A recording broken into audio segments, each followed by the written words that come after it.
Using trigonometry, we can actually find an unknown side on a right-angled triangle. I've given you 3 steps here to do it. Firstly, you need to label the side, or identify the labelled sides and decide which ratio, sine, cos or tan. This is why we've spent so much time on SOHCAHTOA, so that you can recognise it quickly. You then need to write an equation using the correct ratio.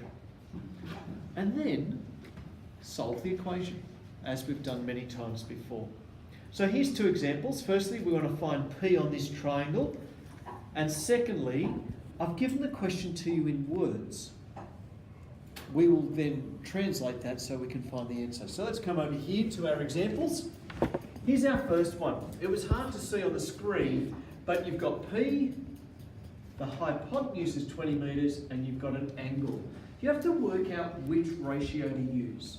If I was just to write it up, SOHCAHTOA, just to keep remembering that, I need to look at my triangle. I've got my angle there. That's opposite the right angle, so it's hypotenuse, which immediately eliminates TOA. So it's one of these 2. I then work out where is P in relation to my angle, and it's opposite. That eliminates cos, and so it's actually sine that we're going to use. So the next step is to write it out. Sine theta is equal to opposite over hypotenuse. Then you know what you're substituting in. Sine of theta, 33 degrees is theta. Opposite is P, hypotenuse is 20.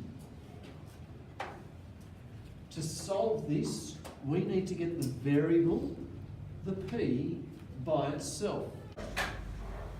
Ignore the fact that that's sine 33. Let's just pretend it's a number there. If I had P divided by 20, to reverse my process, I would multiply both sides by 20. So let's do that. When I do that, the 20 over on this side, multiplied divided by, cancels out. And so I'm left just with P. So I'm actually left with 20, and you don't need to write the times if it's just sine. 33 is equal to P. So all you do now, and hopefully some people have got their calculators out, you type in 20 times sine 33, press equals, and you should be able to get an answer. Has somebody done that? How do we go? 10.89. 10.89. And that's two decimal places. Now, check, is that reasonable? Yeah. If the hypotenuse is 20 metres long, it's less than 20, it seems reasonable according to the angle. This second question, triangle JKL is right angled at K.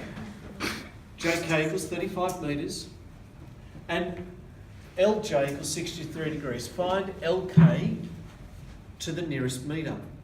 Now I look at that and I go, oh, there's letters, there's numbers, there's all sorts of stuff going on. Let's draw a triangle. JKL, right angled at K.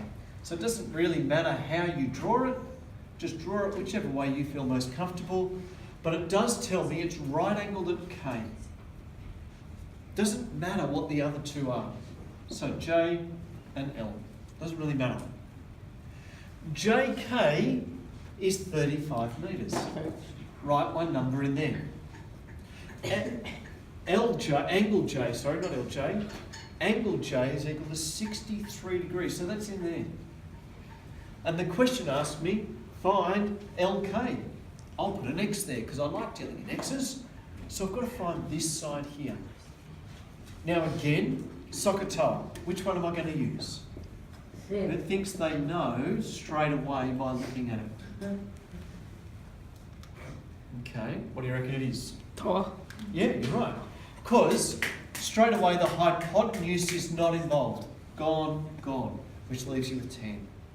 So, we know tan theta is equal to opposite over adjacent. I substitute in what I know.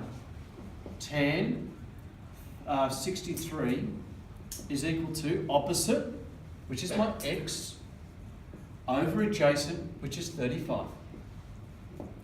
Just like with this one over here, we want to get the variable by itself.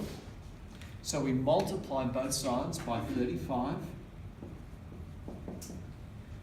The 35s on the right-hand side, multiply, divide by, they'll just cancel each other out. So you're left with x, and I'm hoping someone's got a calculator out, 35 tan 63 degrees. Somebody tell me what that comes to as an answer. Yep. 68.69 metres. Now, question asked to the nearest metre, so we actually need to round that off. 69 metres. Let's make sure it's reasonable. 63 degrees. My triangle's not that accurate. In fact, that should probably be a little bit longer for 63 degrees.